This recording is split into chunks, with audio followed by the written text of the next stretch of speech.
쉬운 네 번째입니다. 창세기 강의 쉬운 네 번째, 창세기 46장 말씀인데 우리가 1절부터 6절 7절까지 말씀과 28절부터 34절까지 말씀을 찾으셔서 우리 같이 한번 교독으로 선포하도록 하겠습니다.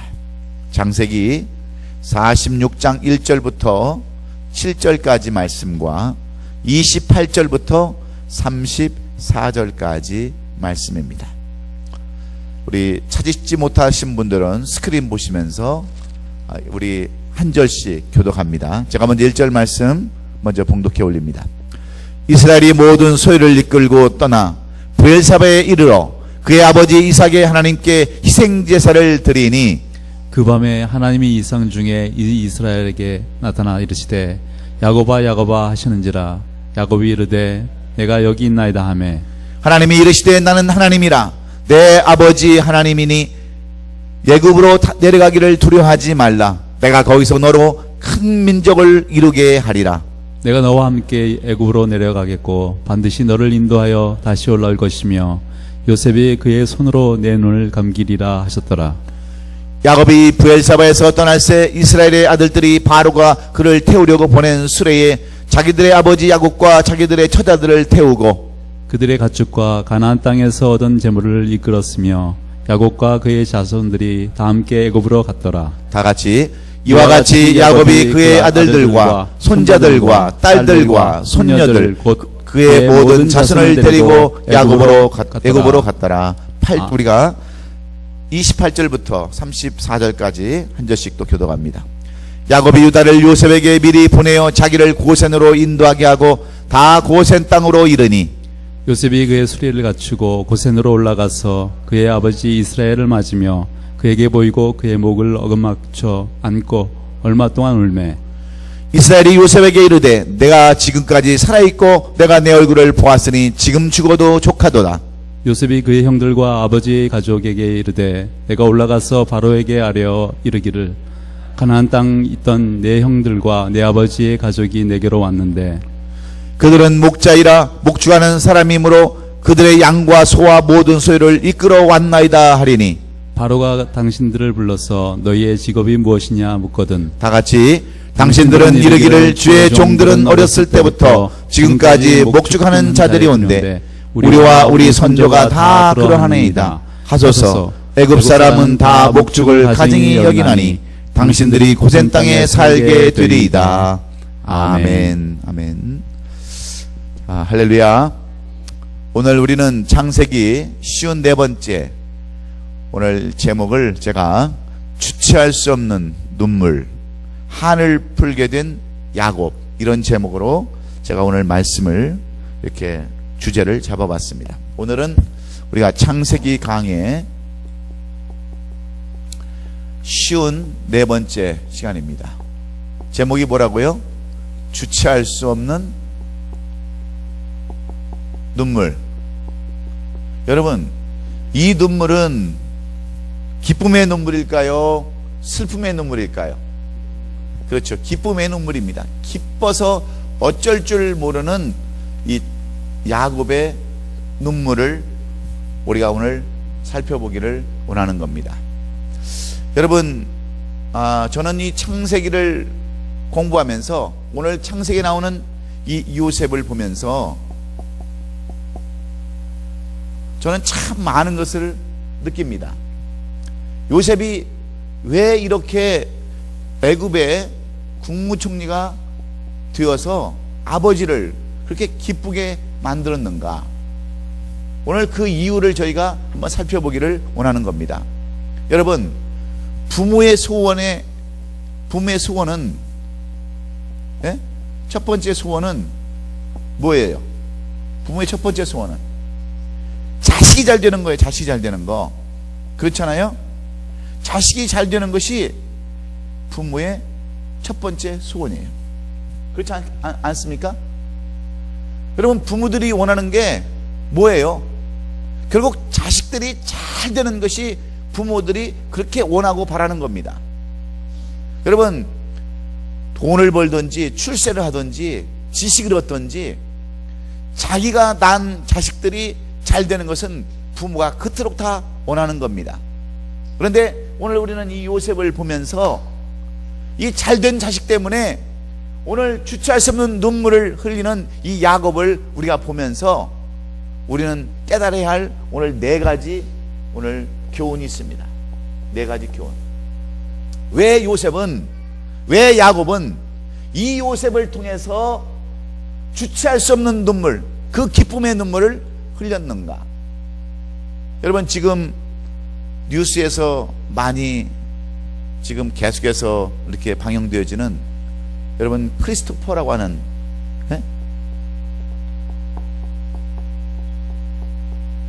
이 크리스토퍼라고 하는 도너라고 하죠. 도너. 이 사람에 대한 뉴스를 여러분 많이 지금 봤죠. 계속 시간마다 그 브레이크 뉴스로 해서 계속 이 사람에 대한 그 뉴스를 계속해서 며칠 동안 내보냈습니다. 오늘은 이 사람에 의해서 죽은 경관들의 그러한 장례식을 계속해서 뉴스로 지금 내보내고 있었어요. 여러분, 이 크리스토퍼라는 사람은 어떤 사람이었어요? 내가 아침에도 새벽 예배 때는 얘기했지만 올해 나이 33살이에요. 예? 33살. 꽃다운 젊은 나이입니다. 젊은 사람이에요. 이 사람은 대학까지 다 나온 사람이에요. 여기 노록에서 크리스찬 스쿨을 다닌 사람이에요. 그래서 이름이 뭐냐면 크리스토퍼예요. 크리스토퍼라는 뜻은 세인트라는 뜻이에요. 성스러운, 거룩한. 그래서 이름이 크리스찬 이름으로 지어졌어요. 이 부모가 성스럽고 이 세인트 같은 사람이 되라고 이렇게 이름을 지어준 사람이고, 이 노록 지역에서 크리스찬 스쿨을 다녔던 사람이에요. 그 대학까지 나와서 해군에 입대해 가지고 대위로 최대한 앞이 촉망된 사람이었습니다. 그리고 LAPD에 가서 경관을 하다가 상관을 모함했다고 그래가지고 그 죄로 인해서 경관의 옷을 벗어야 했던 사람이에요. 그런데 이 사람이 그것을 자기가 무죄로 증명하기 위해서, 자기가 그 억울하게 당한 그 죄를 해소하기 위해서 정말 2번이나 법원에 신청을 했지만 전부 다 기각이 됐어요. 그래서 결국은 옷을 벗었습니다. 그리고 나중에 예비군까지 그 취소가 되는 바람에 이 사람이 무엇을 하기 시작했냐면 보복극을 하기 시작했어요. 보복극. 예? 보복극. 무조건 이 경찰에 관련된 사람들은 무조건 죽인다고 하는 그러한 보복극을 여러분 하게 되었습니다. 여러분, 왜 이 사람이라고 억울한 일이 없겠어요? 왜 이 사람이라고 할 말이 없겠어요? 그리고 이 사람의 진실이 분명히 있을 겁니다. 근데 저는 이 사람 얼굴을 보면서 정말 흑인치고 선하게 생겼어요. 범죄할 그런 얼굴이 아니에요. 덩치도 얼마나 크고, 이 사람을 생각할 때 저는 너무너무 안타까운 마음이 들어요.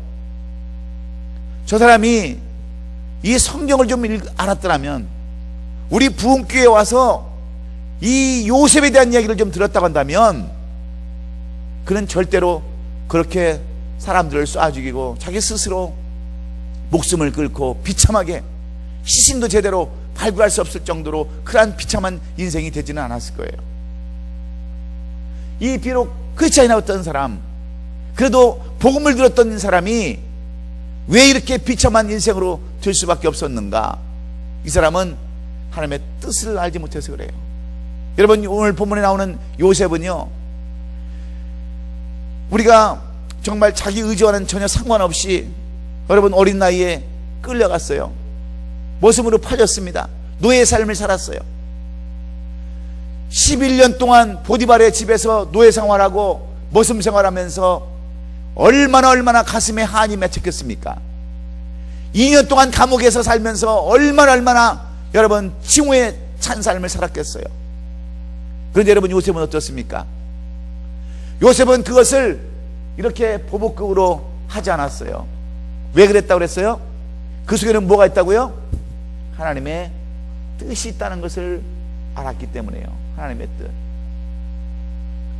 이 사람과 이 크리스토퍼의 차이는 바로 이것을 아느냐 모르느냐의 차이였습니다. 여러분, 요셉이라고 왜 이 사람과 똑같은 그런 마음이 왜 없겠어요? 그런데 이 크리스토퍼는 그것을 폭력으로 나타냈고, 이 요셉은 그것을 그대로 받아들여서 하나님의 뜻을 돌렸다고 하는 거예요. 저는 만약에 이 크리스토퍼라는 사람이 이것을 정말 어떤 하나님의 뜻으로 알고 더 다른 방법으로 정말 그 등치를 가지고, 그 몸집을 가지고, 그 머리를 가지고, 그 용맹성을 가지고 다른 방향으로 아마 공부를 했거나 다른 방향으로 뭘 했다고 한다면 아마 이 사람은 더 큰 일을 했을지도 몰라요. 그래서 저는 너무너무 안타깝더라고요. 너무너무 불쌍히 느껴지더라고요. 왜 하나님을 알았던, 분명히 어렸을 적부터 예수에 대한 말을 들었음에도 불구하고 왜 이 사람은 이렇게 비참한 인생을 마쳤는가? 그래서 지난 시간에 우리는 이 요셉의 삶이 우리의 이민자의 삶과 똑같다고 말씀드렸습니다. 그렇지 않아요? 그래서 이 삶이 꼭 우리의 삶이요, 우리 이민자들의 삶이라는 것을 우리가 동감해 봤어요. 그런데 요셉은 22년 만에 이제 그 형제를 만나는 자리에서 이 모든 것이 하나님의 뜻이었다라고 고백하는 것을 우리가 보았어요. 사람이 그것 아무리 모든 일을 계획한다 할지라도 그 일을 이룬 이는 여호와시니라 하신 이 말씀을 굳게 믿었던 사람이 바로 요셉이었어요.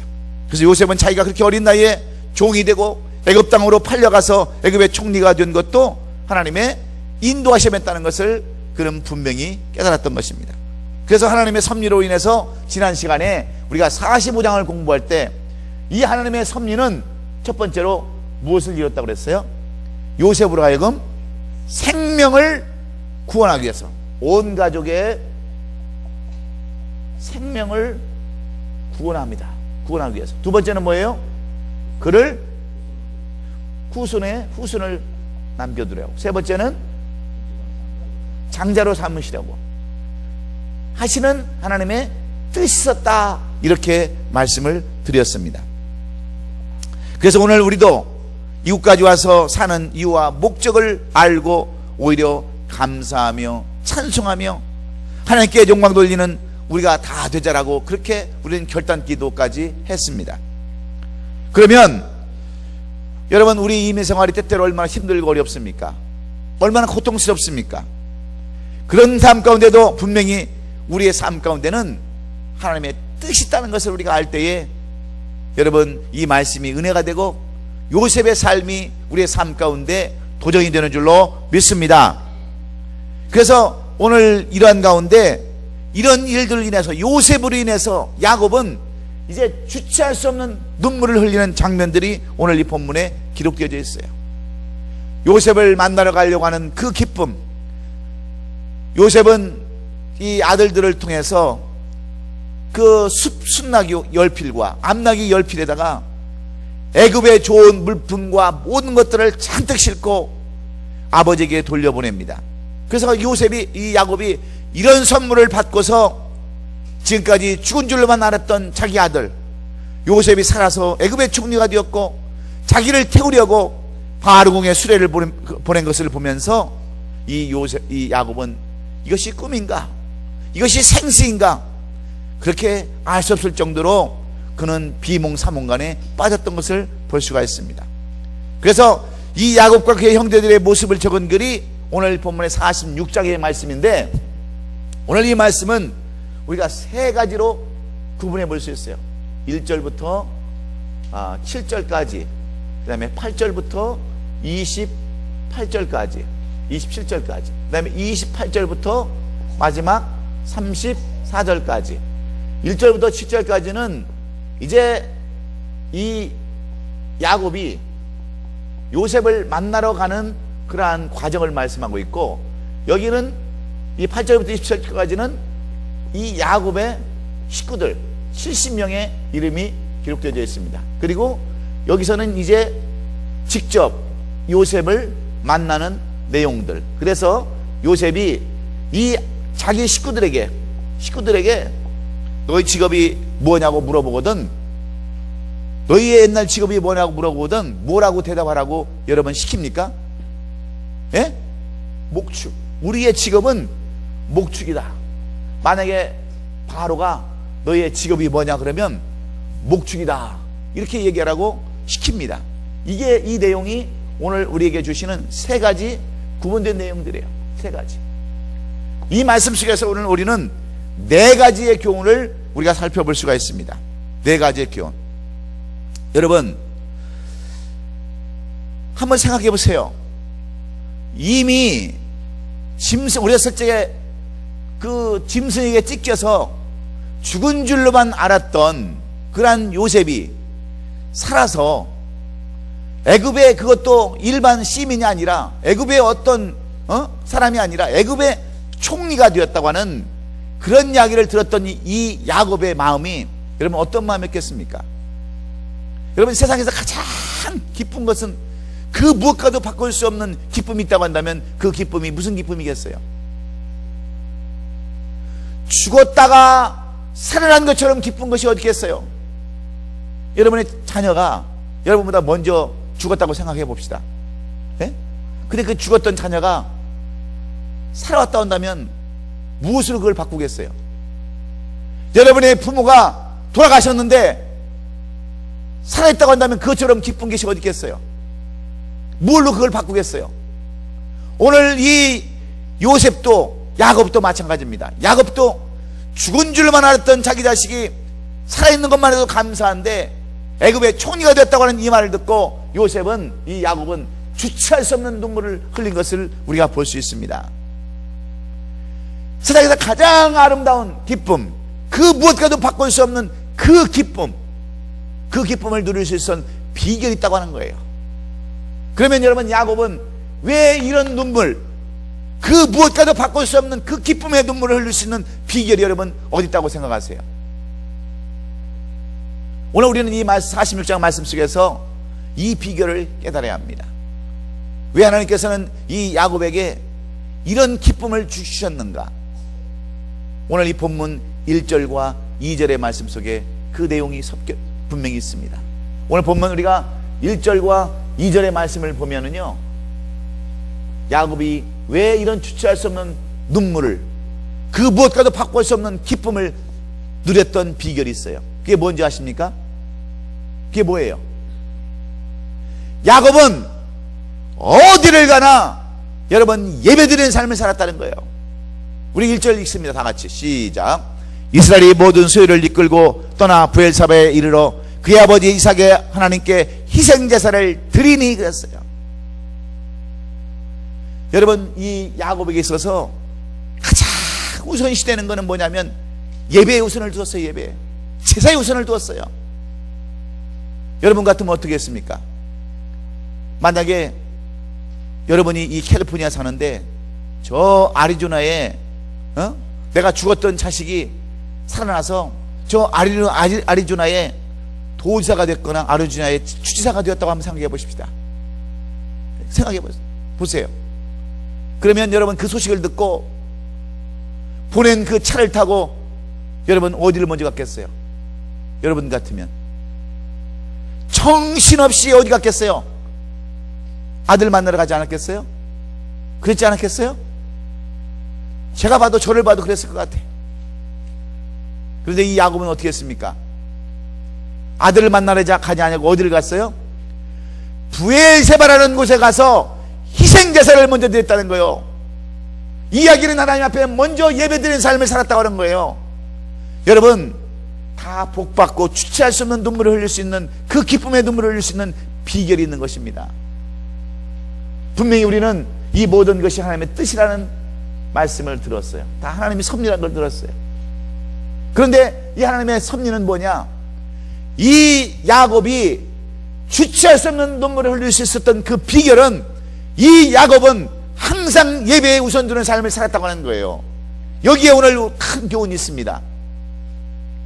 여러분 브엘사바는 애굽 땅과 여러분 내려가는 길도 아닙니다.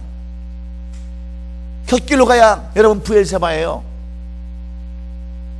그런데 이 야곱은 브엘사바에 먼저 그곳에 가서 희생제사를 먼저 드렸다라고 1절은 그렇게 이야기합니다. 여러분, 부엘세바라는 것은 어떤 것입니까? 그의 아버지 이삭이 어디에요? 블레셋의 왕이었던 아히멜렉과 평화의 조약을 맺었던 맹세의 우물이라는 것이 바로 부엘세바예요. 그렇죠? 맹세의 우물. 다시는 내가 너희를 괴롭게 하지 않을 것이고 내가 너희를 힘들지 않게 할 거라고 이 아히멜렉이 찾아와서 화친을 맺었던 것이 바로 부엘세바, 바로 그 우물. 무슨 우물이에요? 맹세의 우물이 바로 부엘세바예요. 근데 이 야곱은 자기 아버지 이삭과 아히멜렉이 맺었던 그곳에 가서 먼저 하나님 앞에 뭘 드렸었냐면 감사 예배를 드렸어요. 감사 예배를, 찬양 예배를 드렸습니다. 여러분, 오늘 우리가 이 수예배 나오는 것이 아무렇 그냥 나는 장로니까, 나는 사역자니까 어쩔 수 없이 나왔다고 생각을 하겠지만, 하나님은 이 수예배를 통해서 예배를 즐겨하는 사람들, 예배를 하나님 앞에 즐겨드리는 사람들, 제사를 즐겨드리는 사람을 통해서 하나님은 뭘 주시냐면 주체할 수 없는 눈물을 주신다는 것을 여러분 기억하시기 바랍니다. 이게 중요한 거예요. 여러분, 많은 사람들은 예배의 중요성을 알지 못합니다. 그래서 여러분, 수예배, 무슨 공예배 있으면 참석을 안 해요. 그냥 주일 예배만 예배인 줄 알아요. 그런데 오늘 이 야곱은 제일 먼저 하나님 앞에 이 예배 드리는 삶을 사는 것, 가장 중요한 일, 자기 아들을 만나러 가는 그 중요한 일보다도 하나님을 경외하는 일에 이 야곱이 힘을 쓰고 거기에 중점을 뒀던 사람이기 때문에 하나님은 이 야곱에게 주체할 수 없는 눈물을 허락해 주신 것을 알 수 있어요. 그래서 이 제사를 드린 후에 2절에 뭐라고 말씀하고 있습니까? 하나님께서 이 야곱에게 나타나시다고 그랬잖아요. 2절에 뭐라고 여러분 기록되어 있습니까? 2절 한번 보세요. 그 밤에 하나님이 이상 중에 이스라엘에게 나타나 이르시되 야곱아 야곱아 이르시되 이러하는지라. 야곱이 이르되 내가 여기 있나이다매. 3절 하나님이 이르시되 나는 하나님이라 내 하나님 아버지니 하나님이니 애굽으로 내려가기를 두려워하지 말라. 내가 거기서 너로 큰 민족을 이루게 하리라. 여러분, 지금까지 하나님은 그의 아버지 할아버지였던 아브라함이나 그의 아버지였던 이삭이나 모든 사람들에게 애굽으로 내려가라고 해서 내려가지 말라고 그랬어요. 내려가지 말라고 그랬습니다. 그런데 왜 여기서는 너는 애굽으로 내려가는 것을 두려워 말라고 하는 것일까요? 여기에도 교훈이 있어요. 여기에도 교훈이 있습니다. 우리는 말씀 한 절 한 절마다 여러분 교훈이 있다는 것을 알아야 돼요. 그래서 우리가 이 성경 공부할 때 지혜를 얻어야 돼요. 지혜. 이 지혜를 얻어야 돼요. 오늘 아침에, 오늘 오후에 밥을 먹는데 저녁 때 하영이가 저한테 그래요. 목사님, 제가 재미있는 얘기 조크를 알려줄까요? 그러더니 무슨 얘기를 하다가 기억이 안 난대. 그래서 내가 신문을 보고 읽었던 얘기를 해줬어요. 기억이 안 난다고 그러니까. 그런데 그 이야기를 해도 잘 이해를 못하는 거야. 어떤 얘기를 해줬냐면 제가 이런 얘기를 해줬어요. 공주병 걸린, 공주병 알죠? 공주병 걸린 아가씨가 등산을 갔대요. 여러 남자들에게 둘러싸여서. 그래가지고 자기가 막 의시되면서 등산을 가다가 자기가 마치 무슨 뭐 왕이나 된 것처럼, 영왕이 된 것처럼 하다가 혼자 길을 잃어버렸어요. 길을 잃어버렸다고요. 그래서 산속을 헤매다가 지쳐가지고 거기서 쓰러져 잤는데 갑자기 밤에 막 그 산에 천둥이 치고 벼락이 치면서 막 벼락이 번개가 치는 거예요. 그래서 쓰러졌다가 갑자기 눈을 깨나서 그 아가씨가 내가 뭐라고 했게? 그랬더니 더듬는 거야. 모르는 거야. 그래서 내가 이 공주병 걸린 아가씨라는 것을 먼저 생각해봐라 그랬어요. 여러분, 공주병 걸린 아가씨가 뭐라고 그랬겠어요? 예? 그냥 벼락치고 막 그런 걸 보고 뭐라고 그랬겠어요? 딱 일어나더니 어머, 누가 나를 향해서 사진을 찍어? 그랬대. 그게 농담, 그게 조크예요. 그런데 여러분, 식인종 부부가 있었어요. 식인종 부부. 이걸 잘 알아야 돼. 왜냐면 제가 왜 이런 걸 얘기냐면, 이 말씀마다 뜻이 있어요. 뜻이. 구절구절마다 뜻이 있어요. 우리가 성경을 그냥 읽는 것 같지만 이 부엘세바라는 것에도 의미가 있고 영적인 의미가 있고요. 이 구절구절마다 말씀마다 하나님께서 우리에게 주시는 영적인 교훈이 있기 때문에 그래요. 그러면 식인종 부부가 있었는데, 식인종 부부, 예? 이걸 키포인트로 잘 아세요. 식인종 부부가 살다가 어느 날 아이를 낳았어요.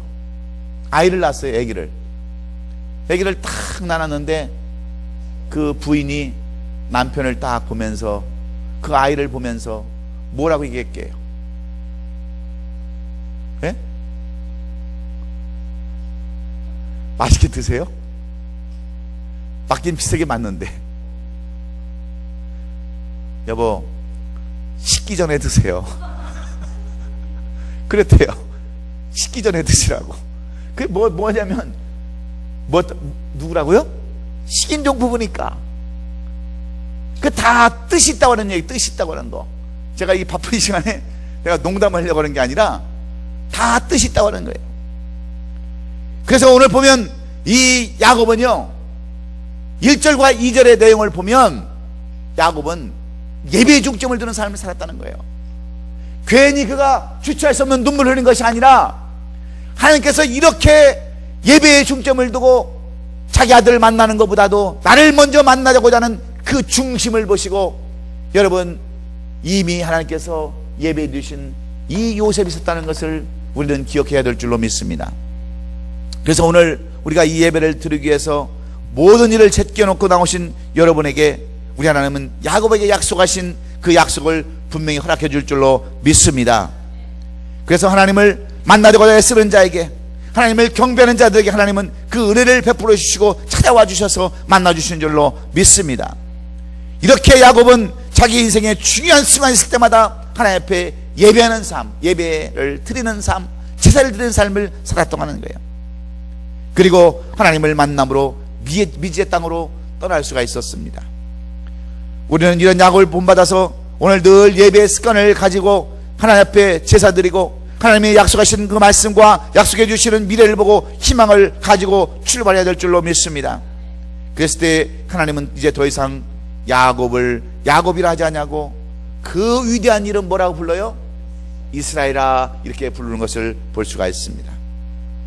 여러분, 그리고 그 가족을 데리고 70명을 데리고 이제 떠나는 내용이 오늘 우리가 지금 살펴본 1절에서 5절까지 내용이고, 7절부터는 28절까지는 70명의 인원을 그대로 적어놨어요. 그래서 너무 많아가지고 그것은 읽지 않았습니다. 여기서 우리는 두 번째 하나님의 뜻을 찾아봐야 돼요. 왜 하나님께서 이런 환란이 오고 어려움이 와도 애굽을 향하여 내려가는 것을 원하지 않았는데도 불구하고 왜 하나님께서는 이 하나님 앞에 예배하는 이 야곱에게 나타나셔서 이제 두려워하지 말고 내려가려고 하는가? 여기 그것을 잘 알아야 돼요. 두 번째 이유는 애굽을 향해 가게 하신 하나님의 뜻을 우리가 찾아봐야 돼요.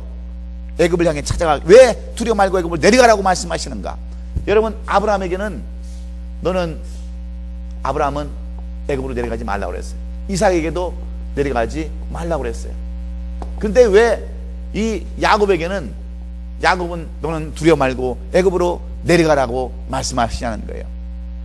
두 번째로 우리가 교훈을 살펴볼 수 있는데, 여러분, 야곱에게는 3절에 보면 하나님이 가라사대 나는 하나님이라 내 아비의 하나님이니 애굽으로 내려가기를 두려워하지 말라 했느냐 하는 것, 무엇 때문일까요?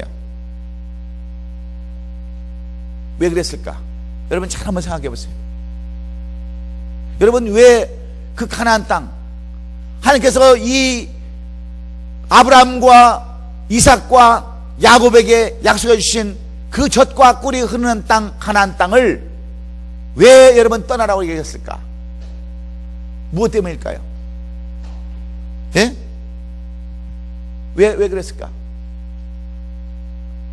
여러분 한번 생각 안 나십니까?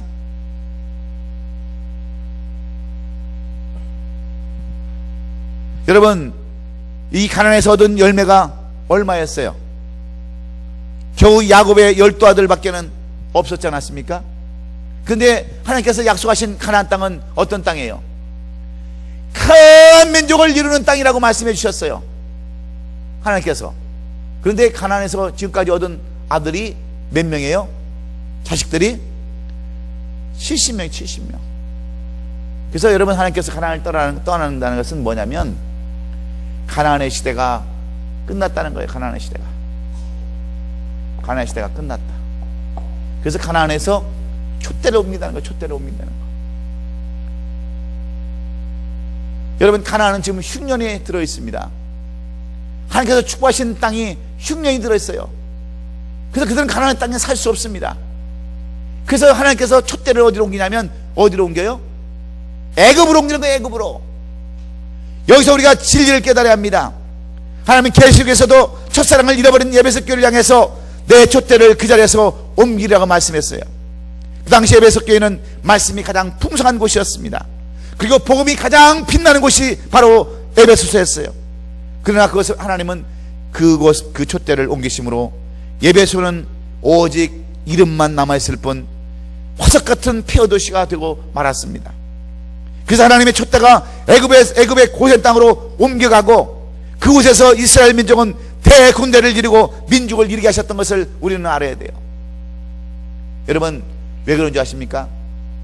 가나안 땅에는요, 하나님을 경외하는 이 식구, 야곱의 이스라엘의 식구들이 70명밖에 없었기 때문에 그래요.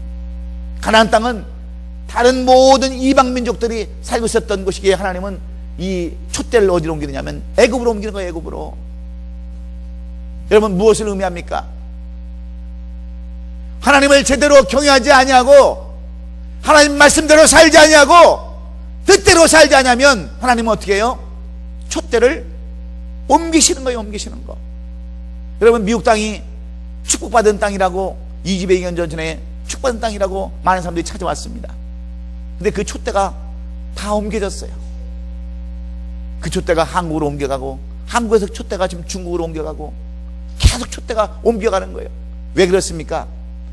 그들이 하나님을 경외하고 하나님 말씀대로 살고 계명대로 살 때는 여러분, 그곳에서 하나님의 임재가 나타났습니다. 그런데 그런 삶을 살지 못하니까 촛대가 옮겨가는 거예요. 하나님은 하나님의 이 일이 이루어지지 않으시면 촛대를 옮기시는 줄로 믿습니다. 그래서 하나님의 촛대가 애굽의 고센 땅으로 옮겨가고 그곳에서 이스라엘 민족은 큰 민족을 이루게 되는 것을 우리가 알 수 있어요.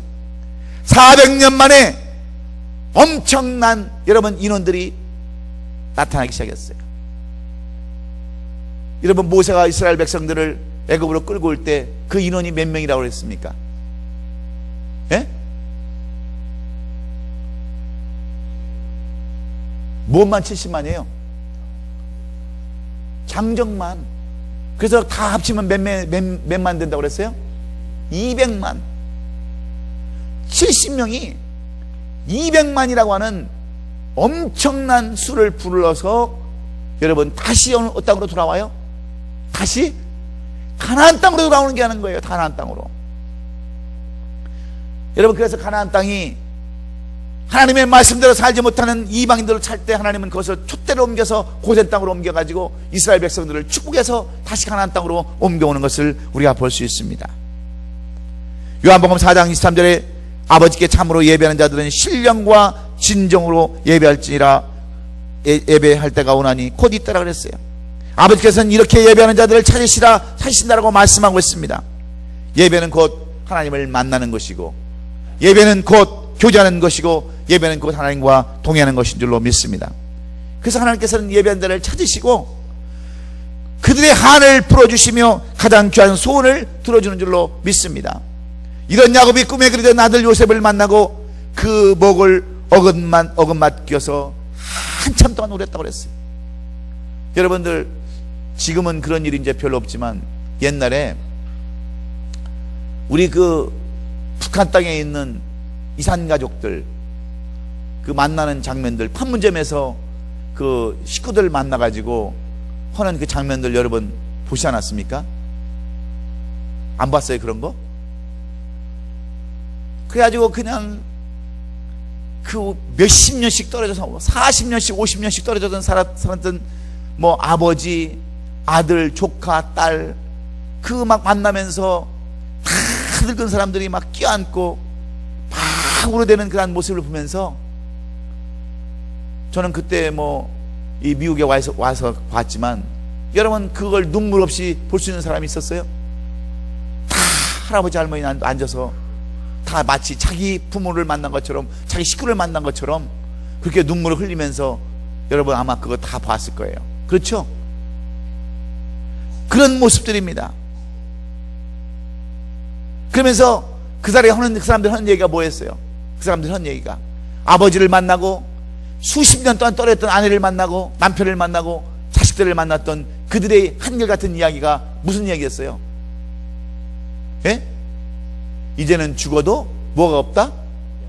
여한이 없다. 한결같이 하는 얘기가 다 그 얘기였어요. 이제 죽어도 나는 눈을 감아도 여한이 없다. 그랬습니다. 한을 풀게 됐다고 하는 거예요. 근데 이 야곱도 마찬가지예요. 여러분 야곱에게 한이 있었다고 한다면 그게 뭐예요? 요셉이 죽은 것이 한이었어요. 그런데 이 하나님 앞에 예배하고 하나님의 말씀대로 살고 하나님의 규례대로 살려고 했던 이러한 야곱에게 하나님은 뭘 풀어줘요? 한을 풀어줬어요. 한을. 내가 이제는 여한이 없다. 이 한을 풀게 해주신 것을 우리는 믿습니다. 그래서 여러분 하나님은 말씀대로 살지 않냐고 규례대로 살지 않냐면 촛대를 옮겨가지만 말씀대로 살고 말씀대로 행하면 여러분 하나님께서 한을 풀어주신 줄로 믿으시기 바랍니다. 그래서 예배가 중요하다는 거예요. 예배가 한 사람이 나오든 10사람이 나오든 100사람이 나오든 아니면 100사람이 나오든 여러분 예배는 중요하다는 것을 분명히 깨달으시기를 주의 이름으로 축원합니다. 예배는 내가 하나님 앞에 내 자신을 드리는 것이고 동행하기를 원하는 것이고 교제하기를 원하시는 것이기 때문에 이런 사람에게 촛대를 아름다운 것으로 옮겨주는 줄로 믿습니다. 세 번째, 여러분 오늘 이 말씀을 통해서 우리에게 주시는 교훈은 뭡니까? 여러분 이 가족들이 옮겨갈 때 몇 명이 갔어요? 70명이 갔어요. 이 70명은 여러분 이 야곱의 몇 명의 아들들이에요? 11죠. 요셉을 제외한 11의 아들들의 식구들이 70명이었어요. 야곱과 다 합해서. 그래서 오늘 5절부터 7절부터 28절까지는 이 70명의 이름들이 다 기록되어져 있습니다. 그런데 여러분 한번 생각해 보세요. 이 요셉이 모든 식구들, 이 야곱의 자기 형제들 모든 식구들을 이민 초청을 했어요. 지금 예? 이민 초청을 했는데 여기서 한 사람이라도 빠졌습니까? 안 빠졌습니까? 빠졌어요? 안 빠졌어요? 빠졌어요? 안 빠졌어요? 안 빠졌어요. 한 사람도 안 빠졌어요. 이 야곱의 식구는 다 갔습니다. 여러분들이 미국에 이민 올 때 여러분의 위에 있는 고모나 고모부나 이모부나 아니면 다른 친척들이 여러분의 식구를 다 초청을 했을 거예요. 그런데 식구들이 다 옵니까? 우리 권사님, 자식들 초청하면 다 와요? 안 와요. 나는 여기가 좋으니까, 여기가 이미 정착을 해서, 아니 내가 왜 미국까지 가서 고생을 해? 안 가요. 안 가. 안 가요. 식구들이 다 올 것 같지만 안 옵니다. 그런데 이 야곱의 자식들은요, 한 사람도 안 빼놓고 다 갔어요. 여기서 뭘 의미하는 줄 아세요? 신앙의 공동체를 이루어야 된다는 거예요. 가족은 협력과 합하여 선을 이루어야 된다는 거예요. 합하여 선을. 이게 하나님의 뜻이에요. 그래서 이 야곱이 정말 이 주체할 수 없는 눈물을 흘릴 수 있었던 것은 야곱의 지도력입니다. 한 사람도 빼놓지 않냐고 이 모든 아들들이 아버지를 따라왔다고 하는 것, 이것처럼 중요한 것이 없어요. 우리 신앙생활 할 때 여러분 이 협력과 이 하나로 되는 것, 이것처럼 중요한 것이 없어요. 우리는 많은 때 여러분 이 하나 되는 것이 여러분 얼마나 어려운지 모릅니다. 신앙도 여러분 나 혼자 신앙생활하는 사람들이 많이 있어요. 나 홀로 신앙. 혼자 기도하고 여러분 큐티 잘하고 하는 것이 여러분 신앙이 아니에요. 신앙이라고 하는 것은 반드시 다른 사람들과 아름다운 관계로 협력해 나가는 것이 올바른 신앙인 줄로 믿습니다. 나 혼자 잘 믿는 것, 가나안 땅에 살던 잘 사는 것은요 가나안 땅에서 살던 그런 윤리였어요. 그러나 이제 애굽 땅으로 이주하는 그러한 신앙은 어떤 신앙이었냐면 함께하는 신앙이에요. 함께하는 신앙. 그래서 옛날에 우리나라 이승만 대통령이 6.25 났을 때 그 방송에다가 제일 먼저 한 것이 무슨 말입니까? 코먹은 소리로 우리가 뭉치면 살고 흩어지면 죽습니다. 그렇게 했던 여러분 옛날 녹음 기록을 알잖아요. 그래요. 지금 여러분 가나안 시대 때는요 혼자서 살 수 있어요. 다 혼자 그렇게 살았어요. 그런데 애굽 땅이라는 것은 절대로 혼자 살 수 없는 곳이기에 모든 식구들이 다 같이 가는 거예요. 다 같이 가는 거예요. 여러분 오늘 우리에게도 중요합니다. 특별히 이민 생활하는 우리들에게 있어서 협력이라고 하는 것, 하나 된다고 하는 것처럼 중요한 게 없어요. 이 교회 공동체도 마찬가지고 가정 공동체도 마찬가지고 모든 사회 공동체도 마찬가지입니다. 비록 적은 소수가 모인다 할지라도 똘똘 뭉치면요 협력하면 반드시 살게 돼 있어요. 여러분 야곱의 가족 공동체는 이렇게 뭉치는 가족 공동체였습니다. 그랬을 때 이스라엘 민족은 12지파를 이루게 되었고요, 이 12지파를 통해서 하나님의 역사를 이루가신 줄로 믿습니다. 이렇게 야곱은 항상 예배하며 찬송과 감사와 영광을 하나님께 돌리고 하나님의 뜻에 맞는 삶을 삶으로 하나님은 그에게 이상을 보이시고 갈 길을 인도해 주셨습니다. 또 항상 협력하게 하고 다른 자식들, 식솔들을 이끌고 고센 땅에 정착해서 목축업을 시작하게 되었습니다. 여러분 왜 이들이 굳이 목초지인 여러분 고센 땅을 택했을까?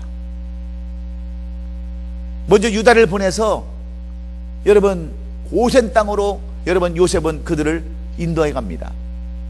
애굽의 여러분 도시로 불리지 않고요 애굽 땅 궁궐이 있는 곳으로 인도하지 않냐고 이들을요 따로 고센 땅으로 인도하게 합니다.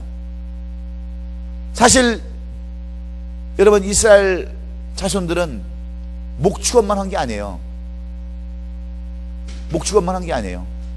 때로는 뭘 했어요? 농사도 지었어요. 그런데 왜 이 요셉이 오늘 28절부터 마지막 33절에 가보면 34절에 가보면 굳이 이렇게 얘기를 하는 거예요. 바로가 너희들에게 묻거든 너희의 직업이 무엇이냐 묻거든 뭐라고 대답하라고요? 우리는 목축업을 했나이다라고 대답하라고 그랬습니다. 여기에 여러분 귀한 교훈이 있어요. 목축업이라는 그 글자 속에서도 귀한 교훈이 있다고 하는 거예요. 우리는 여러분 물론 그 이스라엘 민족들이 대부분 목축업에 종사를 했어요. 다 양을 키우고 소를 키우고 그런 일들을 했습니다. 이 아브라함부터 시작해서 다 그런 일을 해왔어요. 그런데 가나안 땅에 정착하면서부터는 그들이 농사도 짓기 시작했어요. 가나안 땅에. 물론 이삭이 그의 농사를 지었더니 100배의 결실을 얻었다 하는 것은 우리가 어떻게 생각하면 농사도 될 수 있지만 그건 대부분 목축업을 의미하는 거예요. 그러나 이들이 가나안 땅에 정착하면서 그들은 농사도 지었습니다. 그런데 왜 굳이 꼭 목축업을 이렇게 나타나게 하느냐? 왜 목축업을? 뭐 때문인 줄 아세요? 우리는 또한 여기서 귀한 교훈을 얻어야 합니다. 귀한 교훈을 얻어야 돼요.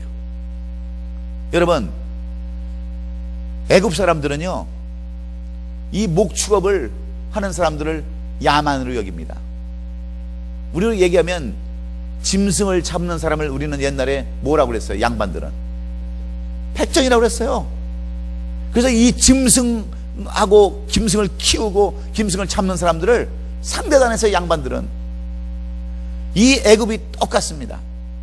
애굽은요 그 나일강 그 밑에 있는 옥토가 여러분 비약해 가지고 나일강에 그 물줄기가 있어서 농사를 많이 졌어요. 그래서 이 목축을 하는 사람들을 야만이로 여겼습니다. 그런데 그래서 이 사람들과 거리를 멀게 했어요. 그런데 요셉은요 이걸 이 애굽에 와가지고 다 여러분 청사를 당하는 사람 아닙니까? 여러분 요셉이 돌아갈 땅은 어디에 어느 땅이에요? 이스라엘 백성들이 돌아갈 땅은 결국 어느 땅이에요? 가나안 땅입니다. 가나안 땅이에요. 여러분 만약에 이스라엘이 고센 땅으로 들어가지 않냐고 여러분 왕궁 있는 곳으로 들어갔다 온다면 여러분 빠져나오지도 못해요. 근데 이들이 고센 땅에다가 여러분 목초지를 거기다 세우고 거기서 이스라엘 백성들이 털을 닦게 하는 것을 우리가 볼 수 있습니다.